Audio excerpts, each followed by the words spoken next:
గం గణపతే నమః. అందరికీ నమస్కారం అండి. ఈరోజు వీడియోలో 2025 సంవత్సరంలో ఎంతో విశేషమైనటువంటి మరియు ఎంతో ప్రాముఖ్యత కలిగిన కార్తీక మాసంలో సంకటహర చతుర్థి ఏ రోజున వచ్చింది, ఈరోజు తిథి నక్షత్రం ఇంకా చంద్రోదయ సమయం ఏంటి, ఈరోజు స్వామివారిని ఏ నామంతో పూజించాలి, పీఠం పేరేంటి అనే అన్ని విషయాలు ఈ వీడియోలో తెలియజేస్తండి. ఇంకా కొత్తగా ఈ వ్రతాన్ని ప్రారంభించే వాళ్ళు ఈ నెల ప్రారంభించవచ్చా అనే విషయం కూడా తెలియజేస్తండి.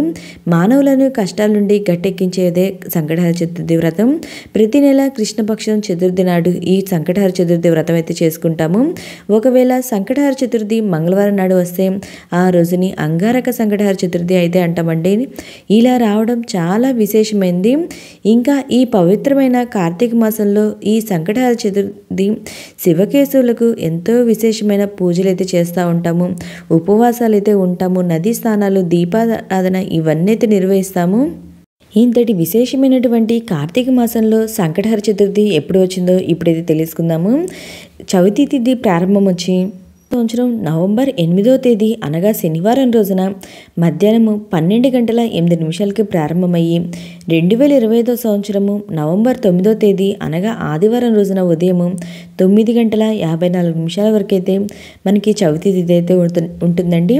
చంద్రోదయ సమయానికి చవితి తిథి ఎప్పుడైతే ఉంటుందో ఆ రోజున మనం సంకటహర చతుర్థి వ్రతాన్ని అయితే ఆచరించాలి. దీని ప్రకారం మనం సంకటహర చతుర్థి వ్రతాన్ని ఆచరించవలసిన తేదీ వచ్చి 2025 సంవత్సరం నవంబర్ 8వ తేదీ అనగా శనివారం రోజున. ఈరోజు చంద్రోదయ సమయం వచ్చి 8 గంటల 24 నిమిషాలకి. వేరు వేరు ప్రాంతాల్లో చంద్రోదయ సమయం వేరు వేరు విధాలుగా అయితే ఉంటుందండి. మీకెవరికైనా చంద్రోదయ సమయం కావాలంటే నా కామెంట్ బాక్స్లో కామెంట్ పెట్టండి, ప్రతి ఒక్కరికి రిప్లై అనేది ఇస్తాను.